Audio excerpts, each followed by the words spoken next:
Hello and welcome North Anglia, and thank you for joining us for our MIT Abstract on Biology with MIT Biology graduate student Emma Kowal. I'm your host, Fatima Hussein, and I'm a PhD student at MIT studying ancient Earth. Now, before we begin, I'd like to cue our listeners into what an abstract actually is. An abstract is simply a snapshot or a summary of a greater work of research or writing, and with this series, we're bringing abstracts of inspiring MIT experts straight to you wherever you are around the world. I know that we have a lot of classrooms tuning in today as well, so welcome everyone. And now, I'd like to introduce you to Emma, who's going to tell us all about her cool work on the language of life. Welcome, Emma. Hi, everyone. Thanks so much for having me here this morning. Hope you all are doing good. I'm coming to you live from the laboratory at MIT in Building 68, the biology building. I thought it might be fun before I start my talk to just show you where the magic happens. So I come here every day, and here you can see some of the reagents that I use and the fridge where we store them. And then this is the space that's assigned to me as a PhD student to do all my work. So you can see some fun stuff like my lab notebook, where I record the details of my experiments and why they didn't work, and my pipettes, which I use to move small quantities of clear liquid back and forth between little tubes. So with that, I'll share my screen and tell you a little bit about my project. Like I said, really grateful for the opportunity to share my work today. Really excited to talk to you guys about my work and my life as a biology PhD student at MIT. So, this is me. I usually have pink hair, actually. Right now it's just blonde, but this is the little cartoon I use to represent myself. As Fatima said, I'm a graduate student at MIT in the biology department. And to tell you a little more about me, I grew up in Canada, in Toronto, and moved to Boston to study science. The thing that first drew me to biology is that I really love animals. I have 2 cats at home, named Abby and Alana, after the characters in Broad City, just in case anyone watches that. And at first glance, you may not think that me and this maple leaf and this cat have a whole lot in common.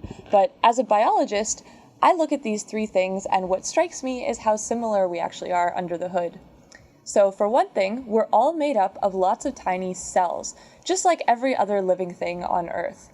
Some organisms are just a single cell, like bacteria and archaea, but most of the organisms that you're familiar with and interact with, like humans and animals and plants, are made up of many, many, many cells that all work together to make a working organism. And the job of molecular biologists is to peer inside these cells and figure out what's going on. Because really, a cell is just a small, squishy, extremely complicated machine. And by tinkering with these machines, we can start to figure out how they work. I really like to do this, not just because it's useful for things like medicine, but also because I think it's really fascinating and beautiful, actually, to understand how life works. Because, you know, life is the most exciting story playing out on Earth right now, if you ask me. So what goes on inside a cell? Arguably the most important job for the cellular machine to accomplish is to make proteins. So there are lots of different kinds of molecules in the cell that have different functions, like DNA, RNA, and proteins. But the cell is about 55% protein by weight, and proteins do a lot of the most interesting stuff, a lot of the interesting chemistry that makes life happen. To illustrate how diverse their roles are, there are over 20,000 different proteins in the human body.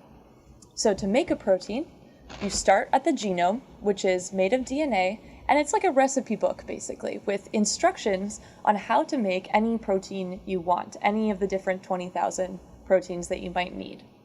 The instructions are written in DNA, but when the cell needs a particular protein, it gets a copy of the recipe for just that protein in a molecule called RNA. So the RNA gets sent to the ribosome, which is like a protein factory, that reads these instructions and produces many copies of the protein that go out and do their jobs. So this basic process is known as gene expression, and all of the trillions of cells in your body are doing this right now, copying DNA into RNA and then reading the RNA to make proteins. Of course, as you might imagine, this is a vast oversimplification. The real process is incredibly intricate and detailed in ways that I won't have time to tell you about today, but I do want to dig into some of the details that I've been addressing in my research. So one detail that I left out on the first slide is that the RNA that gets copied from the DNA is actually much longer than it needs to be to make the protein. And I think a really actually very appropriate analogy for this is, you know how when you look up a recipe online, you actually usually have to scroll through a 12-page story about the person's life before you get to the instructions to make the thing that you wanted? It turns out that genes are like that too. The RNA that gets made is very long and has to get trimmed down in a process called splicing to make what we call a messenger RNA. And this is usually just small fragments of the original RNA that get stitched together with huge regions in between that seem, for all intents and purposes, to be totally useless for making protein because they never go to the ribosome.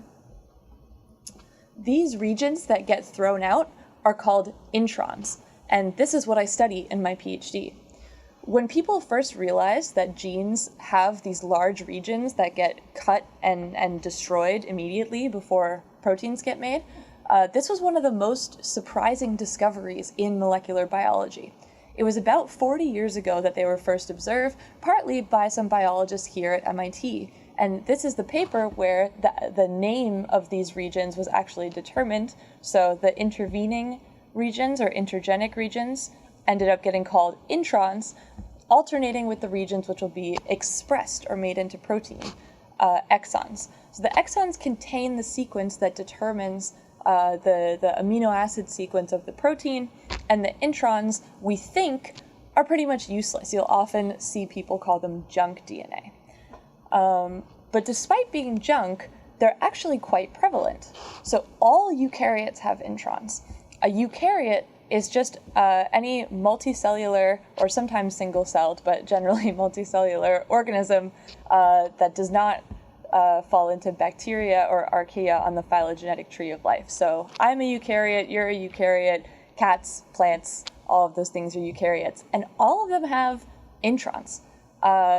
Introns are quite large. They're generally about 10 times larger than exons. And in the human genome, 97% of genes have at least one intron. Most genes, in fact, have many introns. So if you look at the human genome, which, like I said, is this recipe book made out of DNA that has the instructions to make all of the proteins, you may have heard that most of the genome does not encode proteins. So only about 1.5% to 2% of the genome encodes the amino acid sequence of proteins. But if you look at the fraction of the genome that's introns, it's over a quarter of the genome, it's 26%.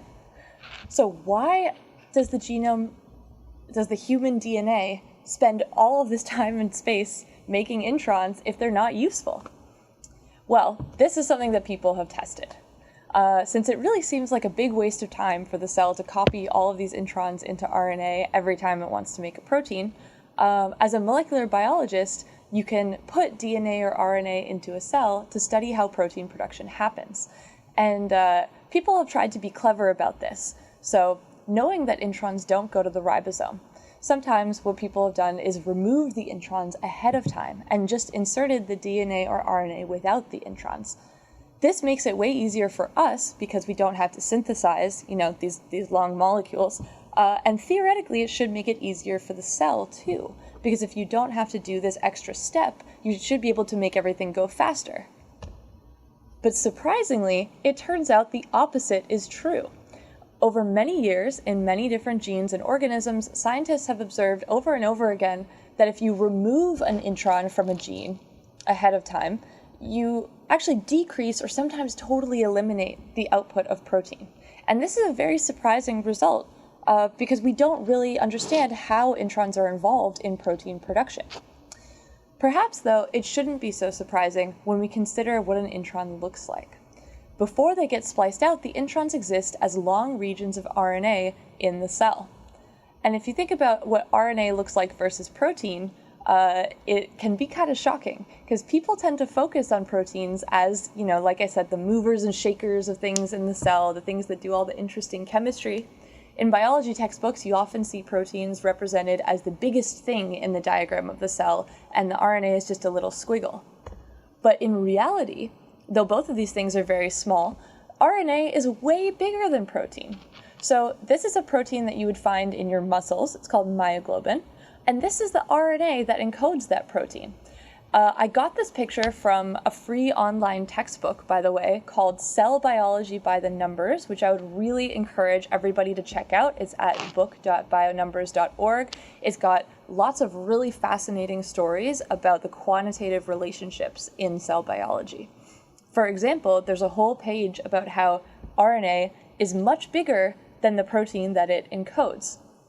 And this, by the way, I should say, is a spliced mRNA. In the book, they have this, they propagate this anti-intron bias as introns as junk because they don't include the introns in the image. Now, I've done, a very sophisticated simulation of what this mRNA would look like if you did have the introns in it by copying and pasting it about 10 times, because most genes are about 10 times as much intron as they are exon, and here is the resulting comparison. So this is the protein that this mRNA basically exists to make, and this is the size of the mRNA in the cell. So the question that I decided to work on for my PhD is, what are these big long molecules doing to affect protein production before they get spliced out and disassembled? And I think the key to figuring this out is in another observation that's been made, which is that in terms of stimulating protein production, not all introns are equal. If you keep everything else the same and just test 2 introns, which I've illustrated here as intron A in pink and intron B in purple, one can be 10 times stronger than the other, even though the sequence of the mRNA that goes to the ribosome is the same between both of them. The fact that the mRNA once had a different intron seems to matter. There's some kind of memory at play. So I think by exploring this difference, we can unlock the secrets of introns in a new way. So why is one intron sometimes stronger than another, and how can we actually answer this question? Well, let's talk about experiments. One thing we like to do at MIT is to engineer things, including biology, and we can swap parts from different organisms this way. For example, some jellyfish will actually glow when they get exposed to UV light, and scientists discovered that the reason they glow is because they have a protein called green fluorescent protein, or GFP, and if you take the DNA sequence of this protein, or the RNA sequence, and insert it into another cellular context, say a mouse or a cell like this neuron cell, which is a cell found in your brain, then you can make those things glow too. GFP is a really useful tool because the more copies of the protein there are, the brighter they glow. So you can measure the light to see how much protein has been made. In my PhD, I did an experiment where I took the sequence for GFP and made mRNAs with more than 1 million different introns attached, with all kinds of different sequences. I inserted these RNAs into cells, and then I sorted the cells based on how bright their GFP fluorescence was. And once I got the brightest cells, I was able to extract the DNA and figure out which introns had led to the greatest expression, and figure out which introns were strong and which were weak, and then use statistical tools to examine which sequences were enriched in this set over this set. And through this experiment, I've been able to discover some of the sequences in introns that enhance protein expression, and I have some hypotheses about what they might be doing that I'm still working on and hoping to publish this year. But at this point in my talk, I'm going to switch tracks and give you guys a little tough love, because science is really hard. Nature does not yield her secrets easily. I came up with this idea in its basic form about 5 years ago, and I'm still working on it. I like my job because it's exciting and challenging, but sometimes it's really tough when things don't work after you spend months or years working on them. And so I want to end this talk by telling you guys that no matter how much you love your job, it is super important to balance out your life by loving something else too. And for me, the main way I have found to stay sane during my PhD is rock climbing. I started climbing in the second year of my PhD because another PhD student took me to the gym, and I loved it right away, and it's been my main hobby / obsession since then. When I'm not in the lab, you'll find me at the gym, or most weekends I'm driving up to New Hampshire, like you can see in this photo and this photo. Sometimes I've traveled to places like Canada or Mexico or Nevada to climb, and I've met lots of fantastic new friends doing it. Sometimes I just climb in my own backyard, like on this wall that I built when the gyms closed during COVID. Climbing has really been some things that sustained me through the hardest times in my PhD and my life. It's great because it's exercise, it's social, and it's an excuse to go outside. But beyond that, I just love it. It fills my heart with joy. So I think it's important to talk about this stuff because, science being a scientist is my main identity, but it's not all that I do. And I think it's so important to have a passion to balance the hard work so that you don't burn out. And if you don't feel like you have a passion like climbing that can sustain you like that and nourish your soul after it gets crushed by another failed experiment, that's okay. Just keep trying new things, It's never too late to pick up something new. I'm 29 years old right now. I only started climbing when I was 25. So it's really never too late. My advice to you, above all, is to be curious, explore, and don't assume that you know what you will find in science or in life. So with that, I hope you've enjoyed hearing about my research and what I do outside the lab, and I'm excited to answer your questions about any of it. Thank you so much, Emma. That was totally amazing. I am super excited for that. Okay, so we have some totally awesome questions in the chat. So I'm going to kick you off with one that references a part of your presentation. So we have a Nord Anglia student asking, why would you want to make something glow in the first place? Can you walk us through that again?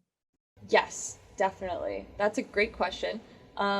The first reason that comes to mind when I think about why you would want to make something glow is honestly just because it's cool. And sometimes it's surprising how much discoveries in biology and in other disciplines have been driven by people who just think, something would be cool and they want to try to make it happen. And in doing so, they figure out something new about how life works. But a second, maybe, more relevant answer for the experiments is that the glow is actually quantitatively related to the copy number of the proteins in the cell.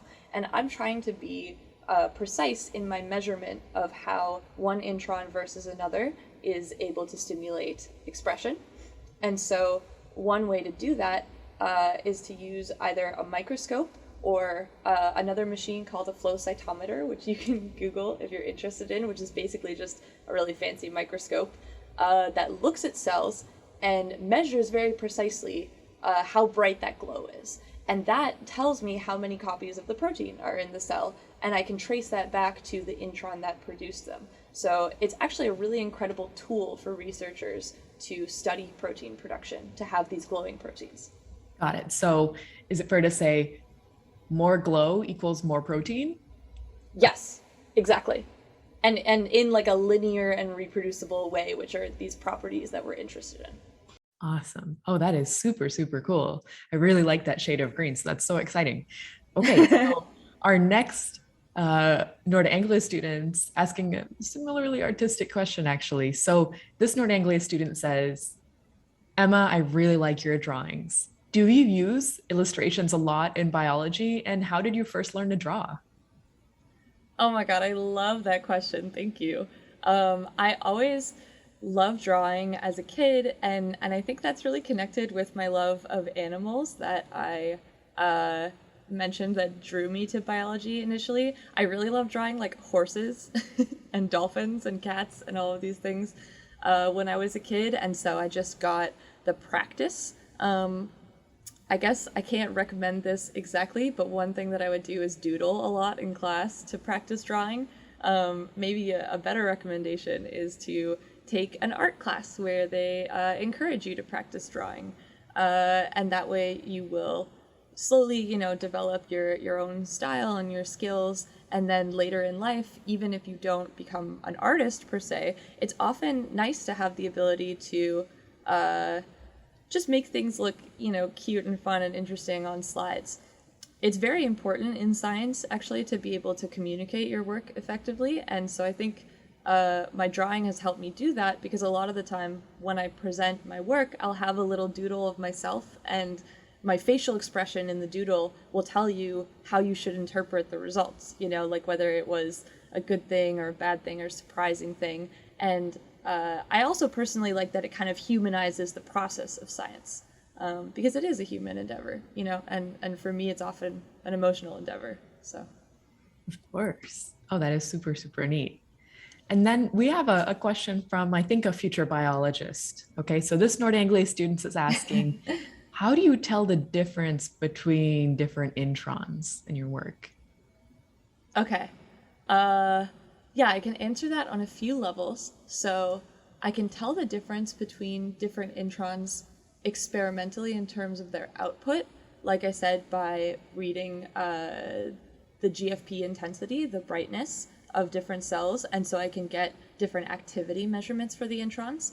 But when it comes to like how do I identify which intron it was, like which intron sequence that caused that brightness, I do high throughput sequencing for that. So sequencing in general is just the name for like a whole body of techniques by which we read out the sequence of DNA or RNA.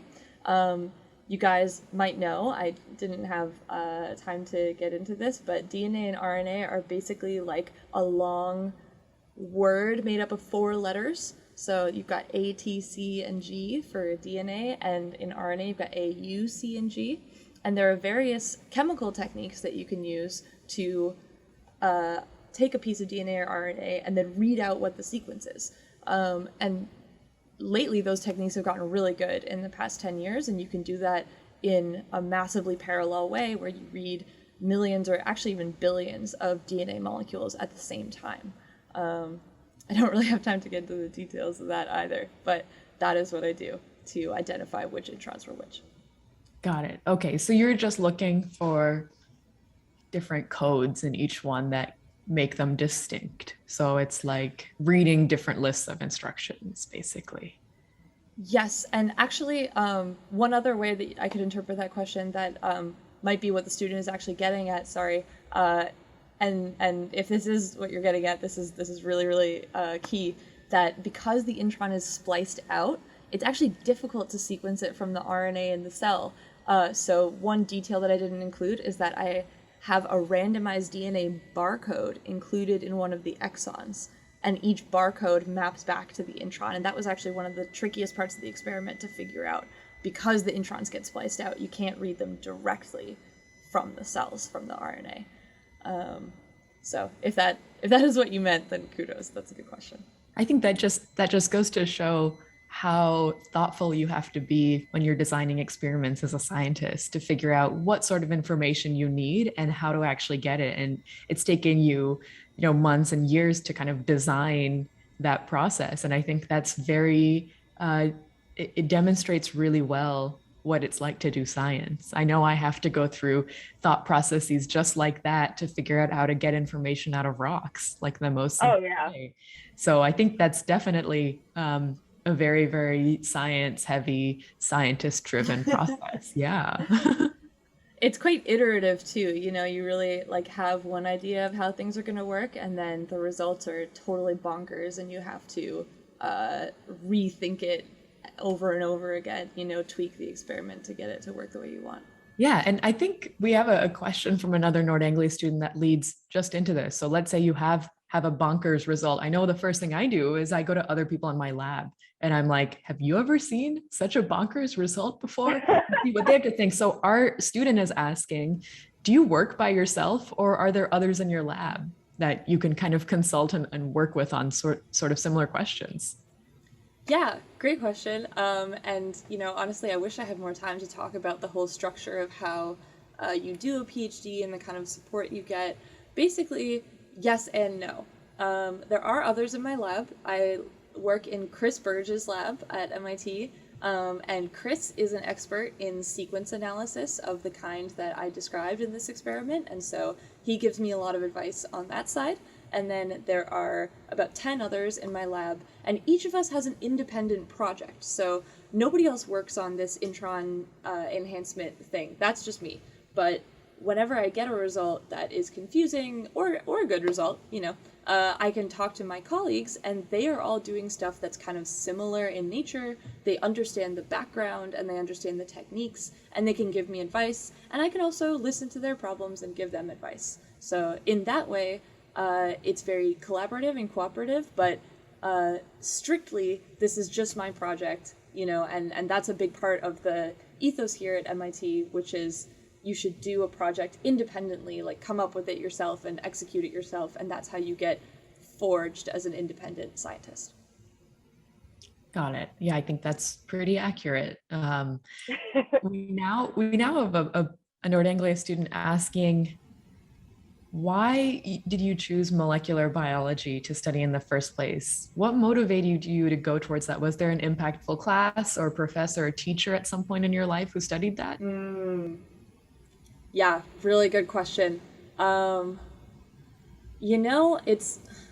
kind of like a lot of stuff in biology, honestly. It's more historical contingency than outright design, right? Like if I could go back and choose the optimal field that would make me the most happy, to be honest with you, I actually now think that maybe something with ecology or being out in nature more would make me happy. Because like I said, I really like animals. But what actually happened was I first got interested in chemistry. In undergrad, I majored in chemistry, and I studied actually the origin of life because I really liked thinking about life on other planets and space and how chemistry turns into biology. And so that was my first research experience. And then from there, I kind of gravitated more towards biology. But since I had the training in chemistry, it made sense to me to start as a molecular biologist and a biochemist. And actually, I didn't talk about this so much, but now what I do is a lot of computational biology too. So I chose this lab because, like I said, the professor has a lot of experience with this kind of sequence analysis, and we actually spend a lot of our time not doing experiments, but just analyzing the data from the experiments in some very sophisticated ways. And that's been a really exciting thing to learn as well. Got it. Okay, so I'm taking two things away from your answer there, Emma. So the first is that not only are you doing these experiments, working with these introns and exons in these green, bright green, glowing proteins, but you're also using math and computers to actually analyze that data. So you're doing, biology and math, which is, yes, oh gosh, that is super, super cool. And you started out in chemistry. And then the second thing that I'm gathering from this is that you don't really know what you like or what you really want to do until you take a jump and try something. And it's really it's really through that experience and doing the science that you can see, oh man, I really do like being out in nature, like you do when you're climbing those really tall rocks. And you kind of realize things that way. So I think that is really, really similar to the way I got into all of this too. You don't really know until you try what is right for you. So I think that's a really, really powerful point that you made, Emma.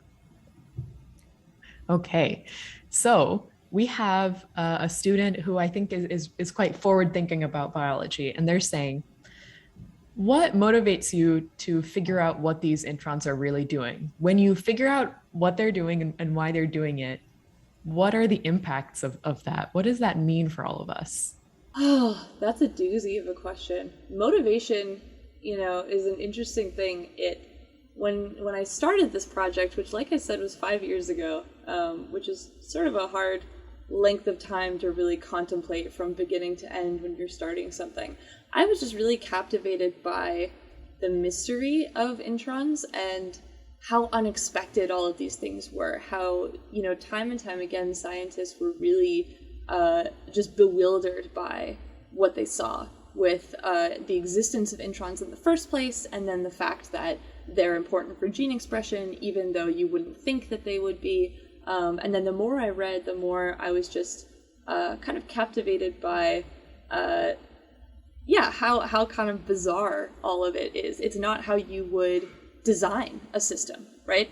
It's one of these things in biology that's completely different from how humans would think of engineering it, and so that is what attracted me initially. And then how my motivation has evolved over the course of these 5 years has been, more towards the idea of just solving a problem in a neat way and kind of tying a bow on it. I realized that, frankly, the problem I set out to solve is a little too big for one person to totally understand what introns are doing. But maybe I can take, one observation that I've made from this experiment and really follow it all the way to the end and characterize this one sequence that I see that's enriched and report it. And that way, I add another brick into the wall of scientific knowledge, which is humbling, let me tell you, but that's really how it works, and so now my motivation is more about being part of the bigger picture and discovering something that I really, really believe is true and is new knowledge that no one else has ever had before. In terms of what it means that introns enhance expression and that different introns enhance expression differently, there are a couple different applications that I can think of. So probably a lot of you guys are vaccinated for COVID-19 using a vaccine that's made of RNA, actually, mRNA. And so if we can understand which mRNAs are able to produce more protein, that could be important for that technology, for example. And the introns might give us some insight into that. Another thing that it could help us interpret is when people have mutations in their genome in introns. Right now, we don't really understand what those mean. But if we know more about what the sequence of introns means for protein expression, then we can maybe interpret those and help some people with genetic diseases. All right, so bringing us back to that really cool analogy you set up during your presentation when you were explaining what these introns and exons are really like. So you use this really cool analogy about online recipes. So I really like to cook, so I am no stranger to this. I'll look up the name of the food I want to make, and you're totally right. When I find a recipe online, it has 4 or 5 paragraphs of information that is not the recipe. Yeah. The recipe. And then underneath that, you actually have the list of ingredients and what to do. But you're saying that essentially the introns here are that introductory part that you usually ignore, but it might actually hold key information about how to make that recipe. And we just thought we could skip over it. And you're saying that might actually change. It does play a role. I don't know if I'll actually read that on the recipe, but I understand what you mean in the sense of biology, that these instructions ahead of time or this written portion ahead of time really makes a difference. And that could mean a lot for vaccines and how we treat people and our health going forward. So that's super cool. And another point you made that I really liked, Emma, is that science and the progress that happens in science is piece by piece. No one alone solves a huge scientific question. It's a team effort. So you might not be directly working with that person, but you're working on one part of that problem and explaining it for everyone.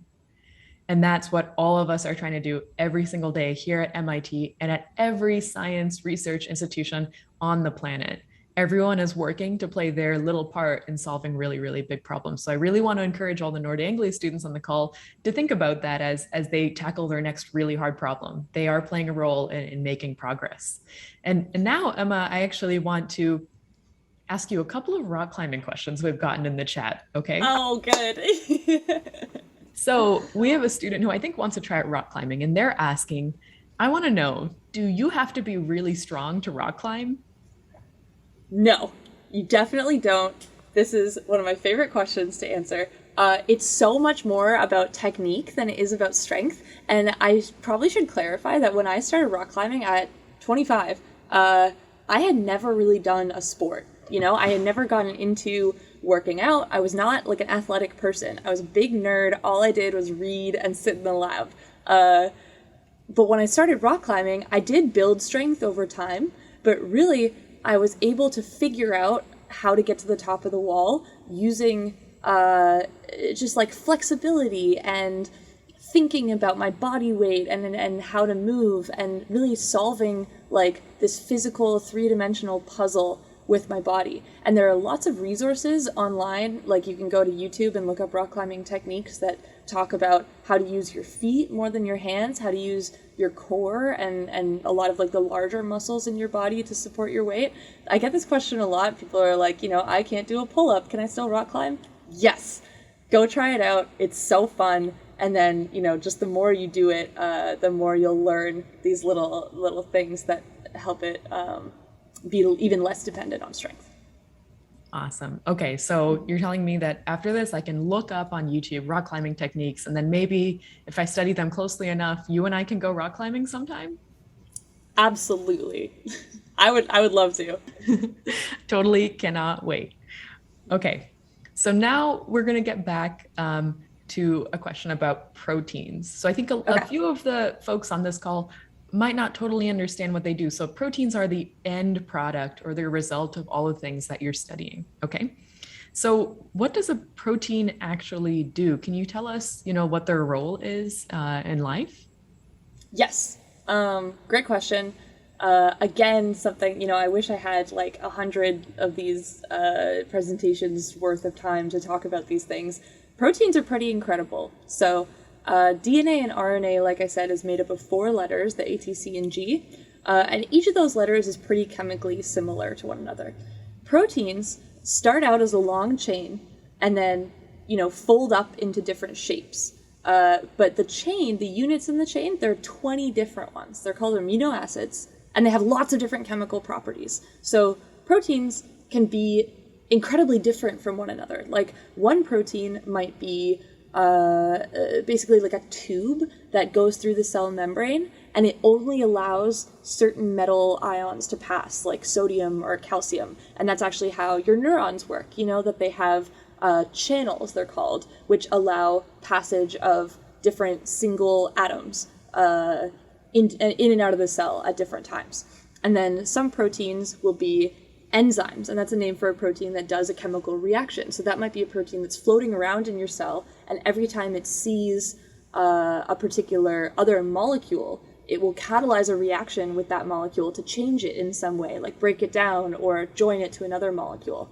And then some proteins float outside of your cells in your blood, like hemoglobin is a protein that carries oxygen in your blood, and that's what makes your blood red, There's like I said, there's 20,000 different proteins in the human body. There's bacteria have their own proteins, and there's lots of different modifications and stuff. Really, the space of possible proteins and what they can do is quite vast, and they're responsible for most of the essential functions of life. Got it. So proteins are doing the work, and they're totally essential. So we need the proteins. Okay, got it. That makes a lot of sense. Okay, so we have a question from another friend from North Anglia, and they're wondering, you're working on this individual problem in the lab. No one in your lab is working on the exact same problem, but you have other people who are also molecular biologists around, and you want to talk to them from time to time and learn what they're doing and get cued into their different points of view. And they're wondering, how can younger students and North Anglia students on this call start to do similar things? How did you learn to collaborate with your peers? What advice do you have for young students looking to collaborate and learn from their colleagues? Oh, that's such a good question. I think it really starts with just being interested in what other people are doing. It's so easy to get wrapped up in your own world and the things that you're thinking about, but I've really been surprised over and over again by the ways that other people think about problems and how they can be so different from mine, and sometimes better. Like sometimes people see things that you really wouldn't have seen as quickly without talking to them. But to talk about like how to start with that, how to get into that, I know there are some barriers, like, maybe you're a little nervous about talking to people, especially if you're talking to a scientist or someone who you think is really smart. But one thing that is pretty reliable is like people love to talk about themselves. And if you're just interested in what someone else is doing and you ask them questions about it, most people are going to be really excited to talk about that, especially scientists. So that's a good place to start. is just asking people questions about what they're doing, getting answers, and starting to see the way they think. And that'll give you practice with talking to people, and maybe, after you've listened to them talk about their work, they'll feel obligated to listen to you talk about your work a little bit. All right, so there's some trading of information going on there. I know in my own lab, and when I'm talking to amazing scientists like you, Emma, I'll just ask people questions like, so what do you think about X? What do you think about that? What did you do to come up with this solution? How did you come to this answer? And I think the thing that I say the most, it's sort of a question, not really, is when someone tells me something totally cool, like the work that you shared with us today, I'll say these words. I'll go, "Are you kidding?" And that's a way to show that you're excited about someone else's work. And usually, as you said, like, people want to hear about your work after if they know that you care about theirs. So those are the phrases that you'll hear me use the most when I'm talking to other scientists. So you're exactly right, Emma. Okay, so we have a bunch of future biologists and a bunch of future rock climbers on the call too, me included. And I was wondering if you could leave us with some advice on what sort of skills we can cultivate going forward to become good biologists in the future. What are some things that Nord Anglia students should focus on as they go through their educations if they want to study things like you? I think just what I ended my presentation with, honestly, is be curious. Like, try to pursue the things that interest you, and ask lots of questions and be open. Don't always assume that something is going to be boring or useless, the way that people assumed introns are going to be useless. Don't assume that you're going to be bad at rock climbing just because you can't do a pull-up. It's important to just try stuff, just put yourself out in the world, and see what you can do. And that way, there's so many different things to study. There's so many different hobbies that might really bring you joy. Trying them is how you're going to get that feedback, which is exactly what science is about, is doing experiments and getting feedback on what works and what doesn't. So you can almost treat your life as a science experiment, and don't go too far with that, but try different things and see what does it for you, what sparks that curiosity or that joy.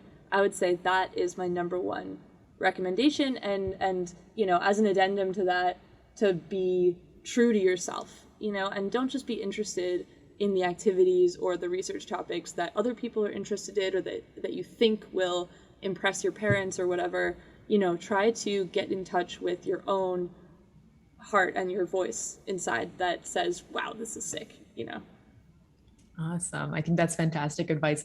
Thank you so much, Emma, for sharing an inside look at biology with us. I wish I could ask you all the remaining questions in the chat, but we've unfortunately run out of time. But I want our students to not fret too much because we have amazing abstracts coming up after yours. So thank you so much, Emma, for kicking us off.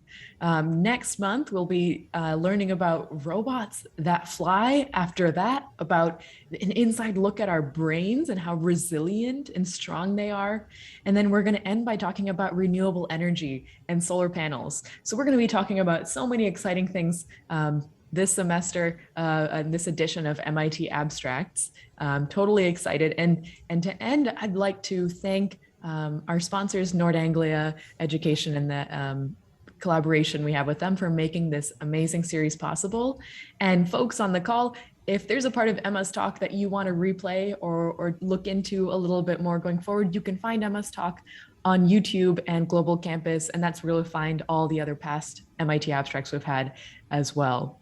So I will close with thanking you again, Emma. Thank you so much for a fantastic MIT abstract. I'm so excited to see you for rock climbing sometime next week, okay? No problem, Fatima. I really had a blast. Thank you so much for inviting me to do this.